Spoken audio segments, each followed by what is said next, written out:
Torch की रोशनी पत्थर पर पड़ रही थी। ये गनीमत था कि पत्थरों के दरमियान वो दरार बाहर से तो तंग थी और हम बमुश्किल अपने आप को अंदर घसीट सके थे, मगर अंदर से काफ़ी कुशादा होती चली गई थी और हम आड़ में थे। बाहर से अगर सरसरी निगाह से देखा जाता तो हम नज़र नहीं आ सकते थे।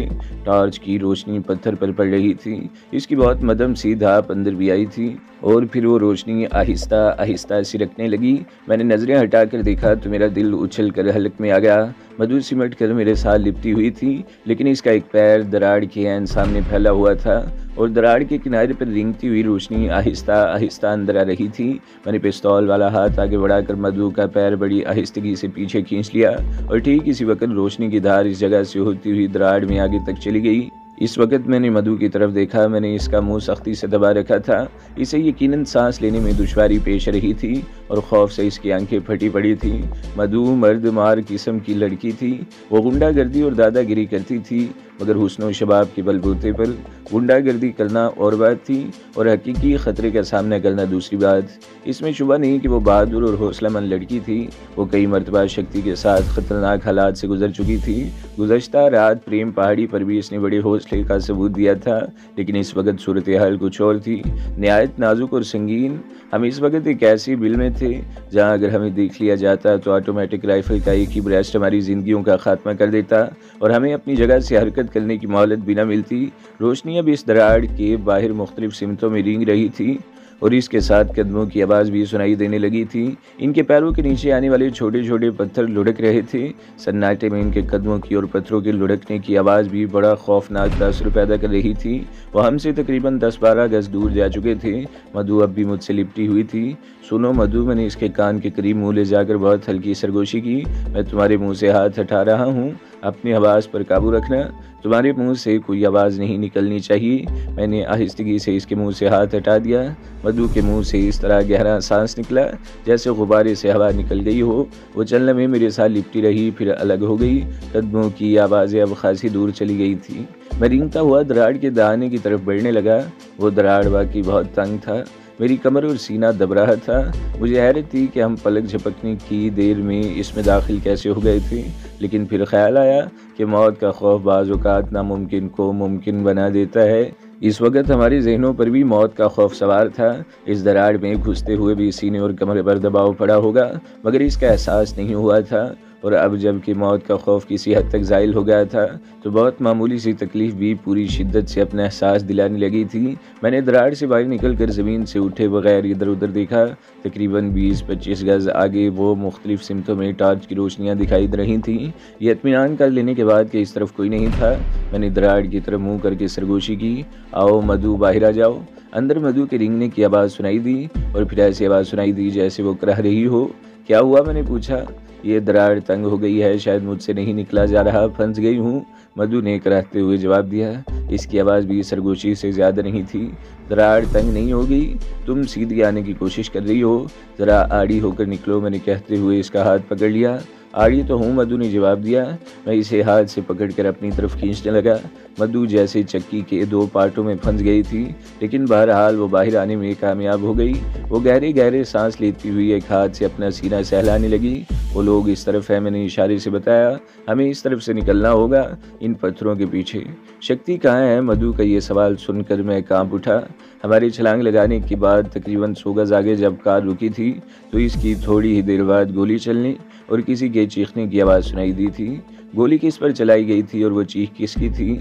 मेरे पास इस सवाल का जवाब नहीं था, लेकिन बहरहाल एक बात तय थी कि अगर वो जिंदा था तो पुलिस के शिकंजे में जकड़ा जा चुका था। बातों का वक़्त नहीं है, मैंने सरगोशी की, यहाँ से निकलो तो बाद में शक्ति के बारे में सोचेंगे। मधु इस मरतबा खामोश रही। हम इन चट्टानी पत्थरों के पीछे आ चुके थे। दूसरी तरफ ज़रा सा नशीब था और फिर एक टीले की चढ़ाई थी। इस टीले पर भी जा बजा बड़े बड़े पत्थर पड़े हुए थे। हम ऊपर एक चट्टानी पत्थर के करीब पहुंचे तो एक पत्थर मधु के पैर के नीचे से खिसक गया। इसके साथ ही मधु के मुंह से हल्की सी चीख निकल गई। अगर मैं फ़ौरन ही इसका हाथ न पकड़ लेता तो वो ढलान पर लुढ़क जाती। वो पत्थर हुजम में 2 ईंटों के बराबर था, जो ढलान पर लुढ़कता हुआ दूसरे छोटे छोटे पत्थरों को भी साल ले जा रहा था। मधु की चीख और पत्थरों के लुढ़कने की आवाज़ सन्नाटे में दूर तक फैल गई। वो इस तरफ एक भारी आवाज़ गूंजती हुई सुनाई दी, भागो वो इस तरफ है। वो तो किसी छोकरिया की चीख थी हुक्म। एक और आवाज़ मेरे कान से टकराई। हो सकता है इसके साथ कोई और भी भाग रहा हो, पहली आवाज़ ने कहा। ये दोनों आवाज़ें हमसे तकरीबन 70-80 गज के फासले पर थी। मैंने मधु का हाथ पकड़ा और टीले पर तेजी से एक तरफ दौड़ने लगा। हमारे हक में अच्छी बात ये थी कि इन टीलों पर जगह जगह बड़े बड़े पत्थर फैले हुए थे और हम इनकी आड़ लेकर दौड़ रहे थे। दफतन फायर की एक आवाज़ गूंजी और मधु किसी पत्थर से ठोकर खाकर लड़खड़ाई, मगर मैंने इसे फौरन ही संभाल लिया। मधु बुरी तरह कांप रही थी। मैंने इधर उधर देखा और इसे लेकर एक बड़े पत्थर की आड़ में खड़ा होगा। मधु पत्थर से टेक लगाकर अपने सांस पर काबू पाने की कोशिश करने लगी। मैंने पत्थर की आड़ से झांक कर देखा, तकरीबन 40 गज के फासले पर एक आदमी हमारी तरफ आ रहा था। मैं इसकी शक्ल तो ज़ाहिर है नहीं देख सका, लेकिन इसके हाथ में जलती हुई टॉर्च की रोशनी के पस मंज़र में वो खासा तवील लग रहा था। या तो वो अहमक था कि इसने टॉर्च रोशन कर रखी थी, या इसे यकीन था कि वो सिर्फ इस छोकरिया के पीछे जा रहा है जिसकी चीख सुनी गई है, और ज़ाहिर है इसे ये यकीन भी रहा होगा कि वो छोकरिया गैर मुसल्लह है और अपनी जान बचाने के लिए भाग रही है। मैंने पिस्तौल वाला हाथ आगे निकाल लिया और निशाना लेकर ट्रिगर दबा दिया। फायर की आवाज़ और इसके साथ ही सन्नाटे में इस आदमी की चीख भी गूंज गई। गोली गालिबन इसकी टांग में लगी थी। वो नीचे गिर गया। टॉर्च भी इसके हाथ से छूट कर लुढ़कती हुई दूर जाकर रुक गई। वो अभी तक जल रही थी और इसकी रोशनी मुखालिफ सिमत में थी। मैंने मधु का हाथ पकड़ा और एक बार फिर दौड़ लगा दी। इन्हें पता चल गया था कि वो छोकरिया अकेली नहीं है, इसके साथ कोई और भी है जो मुसल्लह था। अब वो पहले की तरह बेधड़क होकर हमारे पीछे नहीं आ सकेंगे। ये गोया हमारे लिए मोहलत थी और मैं इस मोहलत से फ़ायदा उठाकर ज़्यादा से ज़्यादा दूर निकल जाना चाहता था। टीलों पर उतरते चढ़ते हुए मधु एक बार फिर लड़खड़ाने लगी। इसकी वजह से मुझे चंद सेकंड्स के लिए रुकना पड़ा। अब हमारे पीछे कोई नहीं था। आवाज़ें इस तरफ से आ रही थीं जहां इस पुलिस वाले को गोली लगी थी। इसके दूसरे साथी मुहतात हो गए थे। यूं भी वो पुलिस वाले थे और जब किसी ऐसी सूरत हाल का सामना हो तो पुलिस वाले ज़रूरत से ज़्यादा मुहतात हो जाते हैं। अपनी ज़िंदगी दाव पर कोई नहीं लगाता। इनके इसी तरह मुहतात हो जाने से हमें वहाँ से दूर निकलने का मौका मिल गया। अगरचे अभी तक हम लोग ख़तरे की हदूद से नहीं निकले थे, लेकिन मेरे ख्याल में अब हमें इस तरह भागने की ज़रूरत नहीं थी। मधु की वजह से चंद सेकंड्स रुकना पड़ा और फिर हम तेज़ तेज़ चलने लगे। मैंने अब भी मधु का हाथ पकड़ रखा था। आखिरकार हम एक ऐसी जगह पहुंच गए जहां नशीब में शहर की रोशनियां दिखाई दे रही थीं। मैं इन रोशनियों की तरफ देखते हुए अंदाज़ा लगाने लगा कि हम इस वक्त कहाँ खड़े हैं, और आखिरकार होटल हिल्टन का नेवन साइन देखकर मैं कुछ अंदाज़ा लगाने में कामयाब हो गया। शक्ति जब हमें लेकर रवाना हुआ था तो उम्मीद भवन तक पहुंचने के लिए हमें शहर के बाज़ बारोनक इलाकों में से गुजरना पड़ा था। जबकि दीवान उदय सिंह के बंगले पर हमले और भानोट के पकड़े जाने के बाद शहर में जगह जगह चेकिंग शुरू हो गई थी। दीवान उदय सिंह गालिबन बहुत ज़्यादा बाअसर आदमी था। इसके फ़ोन करते ही पुलिस की पूरी मशीनरी हरकत में आ गई थी, जिसके नतीजे में भानोट पकड़ा गया था और भी बहुत से बेगुनाह गिरफ्त में आए होंगे। शक्ति भी हमें लेने के बाद शहर की तरफ इसलिए नहीं निकला था कि कहीं धल न लिया जाए। वो कार को शहर की नवा में पहाड़ियों के बीच इस सड़क पर ले आया था जो आगे जाकर अहमदाबाद की तरफ जाने वाली सड़क से जा मिलती थी, लेकिन इससे पहले वो मोड़ था। यहाँ से एक सड़क उम्मीद भवन की तरफ जाती थी।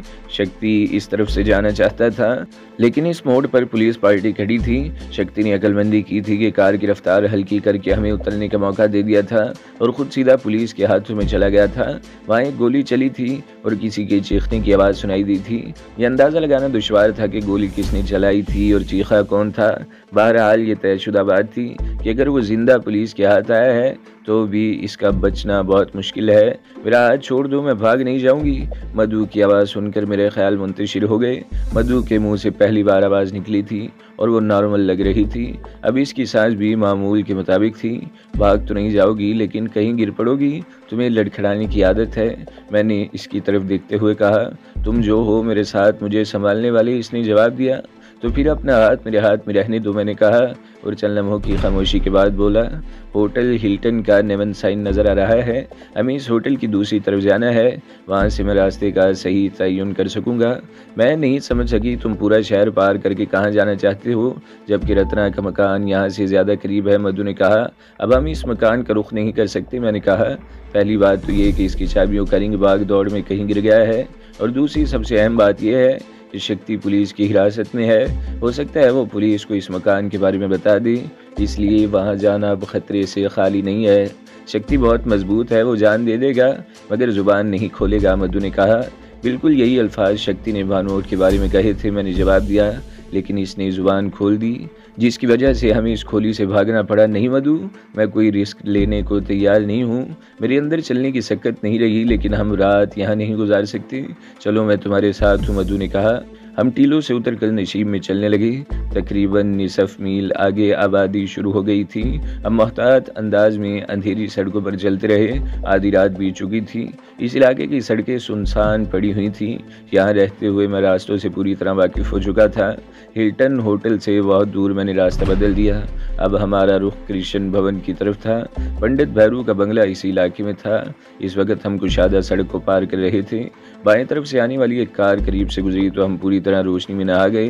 मैंने मधु के कान में सरगोशी की और इस तरह लड़खड़ा कर चलने लगा जैसे शराब के नशे में धुत हूँ। मधु ने मुझे संभाल रखा था। वो कार हमारे करीब से गुजर गई। चंद गज आगे जाकर रुकी और फिर रिवर्स गियर में पीछे आती हुई हमारे करीब रुक गई। कार में एक ही आदमी था जो स्टीयरिंग के सामने बैठा था। वो खिड़की से गर्दन निकाल कर मधु की तरफ देखते हुए बोला कि शराबी का बोझ उठाए हुए हो, आओ कार में बैठो, मैं तुम्हें पहुंचा दूंगा। ये मेरा पति है, ज़्यादा चढ़ा गया है, मधु ने जवाब दिया। इसे कहीं सड़क पर डाल दूं, होश आएगा तो खुद ही घर पहुंच जाएगा। ये मेरा पति है, ज़्यादा चढ़ा गया है, मधु ने कहा। इसे कहीं सड़क पर डाल दो, होश आएगा तो खुद ही घर चला जाएगा। तुम कार में आ जाओ, सुंदरी शख्स ने कहा। और सुंदरी ने बड़ी तेजी से आगे बढ़कर इसका मुंह नोच लिया। साथ ही इसके मुंह से गंदी गालियां निकलने लगी। वो शख्स बदहवास हो गया और फिर इसे भागने ही में खैरियत नजर आई थी। भाग गया साला हरामी, मधु मखसूस अंदाज में बिड़बिड़ाई। कार काफ़ी दूर जा चुकी थी। हम तेज़ी से सड़क पार करके दूसरी तरफ पहुंच गए और फिर बंगले तक पहुंचने में हमें मजीद 1 घंटा लग गया। रास्ते में हम शक्ति के बारे में बातें करते रहे। मधु बार बार शक्ति के बारे में इस यकीन का इजहार कर रही थी कि वो अपनी ज़ुबान नहीं खोलेगा। तुम शक्ति को कब से जानती हो, मैंने पूछा। हमारी दोस्ती ज़्यादा पुरानी नहीं है, लेकिन मैंने इसे समझने में गलती नहीं की, मधु ने जवाब दिया। मैं चेहरे से किसी के बारे में बहुत कुछ जान लेती हूँ और मेरे अंदाजे कभी गलत नहीं होते। मेरे बारे में तुम्हारा क्या अंदाज़ा, मैंने कहा। तुम तो दुनिया में सबसे निराले हो, मधु ने मुस्कुराते हुए जवाब दिया। हर शख्स में कहीं ना कहीं कोई लचक होती है, लेकिन तुम बेलोच हो। औरत तुम्हारी सबसे बड़ी कमज़ोरी है और औरत वो हस्ती है जो किसी भी मर्द को नाक से लकीरें निकलवाने पर मजबूर कर सकती है। मगर तुम इन मर्दों से मुख्तलिफ हो। औरत को अपनी कमज़ोरी बना लेने के बावजूद तुमने इसे अपनी मजबूरी नहीं बनाया, क्योंकि तुम्हें औरत के पीछे भागने की ज़रूरत नहीं, वो खुद तुम्हारे पीछे आती है। तुम्हारे अंदर कोई ऐसी पुरस्रार कशिश है कि कोई भी औरत पहली मुलाकात में तुम्हारे बारे में वो सब कुछ सोचने लगती है जो एक जवान औरत को सोचना चाहिए, और तुम इस सूरत हाल से पूरा फ़ायदा उठाते हो। मैं दावे से कह सकती हूँ कि तुमसे मुलाकात के बाद कोई औरत अपना दामन नहीं बचा सकी होगी। मैं दिल ही दिल में मुस्कुराए बगैर नहीं रह सका। मधु का तज्जिया बिल्कुल दुरुस्त है। इसने औरत के हवाले से मुझे समझने में गलती नहीं की थी।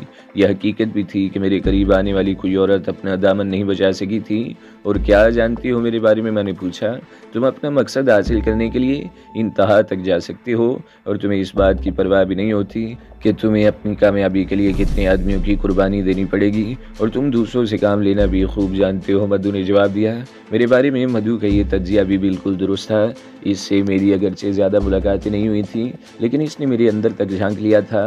ताहम मधु अभी तक ये नहीं जानती थी कि मैं ये लड़ाई क्यों लड़ रहा हूँ और मेरा असल मकसद क्या है। शक्ति ने इसे यही बताया था कि हम नागराज के खिलाफ लड़ रहे हैं, और नागराज के बारे में सभी लोग जानते थे कि इसे मौत के घाट उतारना ऐन कारी सवाब है। हम बातें करते हुए बैरू वाले बंगले के गेट पर पहुंच गए। मैंने इंटरकॉम वाला बटन दबा दिया। इस वक्त 1 बजने वाला था।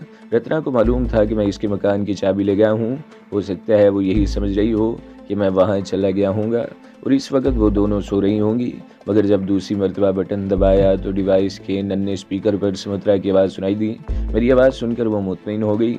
इसका इत्मीनान इस तरह हो गया कि इसने अंदर इंटरकॉम के करीब लगी हुई एक छोटी सी स्क्रीन पर मेरी सूरत भी देख ली। बैरू ने बंगले की हिफाजत का उम्दा इंतज़ाम कर रखा था। गेट के 3 फीट बाहर की तरफ फर्श बाकी हिस्से से बिल्कुल मुख्तलिफ था। 3 फीट के हिस्से पर किसी भी जगह कदम रखते ही गेट पर नस्ब खुफिया कैमरा ऑन हो जाता और अंदर इंटरकॉम के करीब स्क्रीन पर और बैरू के कंट्रोल रूम में टीवी पर गेट के आसपास का मंजर उभर आता था। क्लिक की हल्की सी आवाज़ उभरी और गेट खुल गया। मैं मधु के साथ अंदर दाखिल हो गया और चंद गज आगे बढ़कर मधु ने पीछे मुड़कर देखा तो गेट बंद हो चुका था। ये कौन सी जगह है? मधु ने पूछा। अभी कुछ देर पहले तुमने कहा था कि मैं लोगों को मुसख्खर कर लेने की कुव्वत रखता हूँ, मैंने मुस्कुराते हुए जवाब दिया। ये बंगला ही एक ऐसे आदमी का है जिसे मैं अपनी इस पुरस्रार कुव्वत से मुसख्खर कर चुका हूँ। पंडित भैरू नाम है इसका। ओह, मधु के मुंह से गहरा सांस निकल गया। जाहिर है ये नाम इसके लिए अजनबी नहीं था। शक्ति के साथ रहते हुए वो भैरू के बारे में बहुत कुछ जान चुकी थी। बरामदे वाला दरवाज़ा हमें खुला हुआ मिला। अंदर की तरफ समुद्रा खड़ी थी। इसने स्क्रीन पर गेट के सामने मधु को मेरे साथ देखा था और अब इसे देखकर इसकी आंखों में उलझन सी तैर गई थी। समुद्रा ने मधु का नाम तो ज़रूर सुना था मगर इससे मुलाकात पहली बार हुई थी। ये मधु है, मैंने तारुफ कराया तो समुद्रा मुस्कुरा दी। रत्ना कहाँ है? मैंने इधर उधर देखा। वो तो सो गई, समुद्रा ने जवाब दिया। जगा दूँ? नहीं, रहने दो, मैंने कहा। तुम हमारे लिए कॉफ़ी या चाय बना दो। आज तो समझो कि हम मौत के मुंह से निकल कर आए हैं। मैं पहले चाय बना लूँ फिर तफसील पूछूंगी, समुद्रा कहते हुए किचन की तरफ चली गई। मैं मधु के साथ हॉल में बैठ गया। मधु बड़ी निढाल सी लग रही थी। हमें खौफनाक मरहले से गुजरे थे। टीलों पर भागते हुए वो बार बार हाँफ जाती थी और पूरा शहर टापते हुए आए थे। वो यकीनन थक गई थी और मेरी हालत भी कुछ अच्छी नहीं थी। टांगें शल हो रही थी। समुद्रा कॉफ़ी बना कर ले आई। इसने एक एक कप हमारे सामने रख दिया और तीसरा खुद ले लिया। आप बताओ क्या किस्सा है? वो संभल कर बैठते हुए बोली। मैंने गरम गरम कॉफ़ी की एक दो चुस्कियाँ ली और फिर इसे बताने लगा कि हम पर क्या भी थी। तुम्हारे ख्याल में शक्ति जुबान बंद रखेगा? मेरे खामोश होने पर समुद्रा ने सवालिया निगाहों से मेरी तरफ देखा। वैसे तो शक्ति बहुत मजबूत असाब का मालिक है, लेकिन कोई बात यकीन से नहीं कही जा सकती, मैंने जवाब दिया। बातें करते हुए मैंने मधु की तरफ देखा। कॉफ़ी का कप इसके हाथ में था और वो ऊँग रही थी। समुद्रा ने भी इसे देखा और इसके हाथ से कॉफ़ी का कप ले लिया। मधु ने आंखें खोल दी। इस कमरे में जाकर सो जाओ, तुम्हें नींद आ रही है, समुद्रा ने कहा। अच्छा, मधु बिड़बिड़ाई मगर उठने की बजाय सोफे पर ही लंबी हो गई। समुद्रा ने मेरी तरफ देखा। छोड़ दो, मैंने कहा। थकन से तो मेरा भी बुरा हाल हो रहा है। तो फिर तुम भी सो जाओ ना, बातें सुबह हो जाएंगी, समुद्रा ने कहा। समुद्रा ठीक कह रही थी। तलख और स्ट्रॉन्ग कॉफ़ी पीने के बावजूद मेरे लिए आंखें खुली रखना मुश्किल हो रहा था। मैं उठकर कमरे में आ गया और बिस्तर पर गिरते ही नींद की आगोश में पहुंच गया। मैं अगले रोज़ दोपहर तक सोता रहा। जब बेदार हुआ तो जिस्म टूटता हुआ सा महसूस हो रहा था। आँख खुलने के बावजूद मैं देर तक बिस्तर पर पड़ा रहा और फिर उठकर बाथरूम में घुस गया। पानी अगरचे बर्फ़ की तरह ठंडा था मगर देर तक शावर के नीचे खड़ा रहा। इसका फ़ायदा ये हुआ कि सारी कुसलमंदी दूर हो गई। समुद्रा, रत्ना और मधु हाल कमरे में बैठी हुई थी। तुम जिंदा हो? रत्ना मेरी तरफ देखकर बोली। कई मरतबा तुम्हें जगाने की कोशिश की, इस तरह झंझोड़ा कि मुर्दा भी आंखें खोल देता, लेकिन तुम तो मुर्दों से भी बाजी ले गए। इस वक्त बड़ी ज़ोर की भूख लग रही है। मैं और कोई बात नहीं बना सका। अगर 5 मिनट के अंदर अंदर मुझे खाने को न मिला तो तुम तीनों में से किसी एक को खा जाऊंगा, मैंने कहा। समुद्रा क्या लगाती हुई किचन की तरफ चली गई और फिर वाकई 5 मिनट के अंदर अंदर मेरे सामने नाश्ता रखा हुआ था। इस दौरान भैरू भी आ गया। इस वक्त वो खासा चाकू चुबंद और हशाश बशाश नजर आ रहा था। मैं इसकी ये कैफियत देखकर चौंके बगैर नहीं रह सका। इससे पहले तो बेपनाह मायूसी का शिकार था। वो मेरे सामने दूसरे सोफे पर बैठ गया। बहुत खुश हो, मैंने इसकी तरफ देखते हुए कहा। लगता है तुम्हारे जहन पर जो बोझ था वह उतर चुका है और तुम खासे मुतमिन नजर आ रहे हो। हाँ, मुझे किसी से डरने की ज़रूरत नहीं, भैरू ने जवाब दिया। मैंने एक आदमी का बंदोबस्त कर लिया है जो मुझे नागराज से दूर रखेगा और मेरी रक्षा करेगा। क्या तुम्हें मुझ पर एतमाद नहीं रहा? मैं इसकी बात पर चौंके बगैर नहीं रह सका। लेकिन बहरहाल वो आदमी कौन है और तुम्हारा इससे रब्ता कैसे हुआ? वो बहुत अरसा पहले मेरे पास आया करता था। इसे भी नागराज से शदीद नफरत है। इस पर विश्वास किया जा सकता है, भैरू ने जवाब दिया। वो है कौन? मैंने उलझी हुई नज़रों से इसकी तरफ देखा। दीवान उदय सिंह, भैरू ने जवाब दिया। मैं उछल पड़ा। तुम्हारा दिमाग तो ख़राब नहीं हो गया? मैंने इसे घूरा। मैं तुम्हें बचाने की कोशिश कर रहा हूँ और तुम खुद मौत के कुएं में छलांग लगा रहे हो। दीवान उदय सिंह काबिल एतमाद आदमी है, वो मुझे धोखा नहीं देगा, भैरू ने कहा।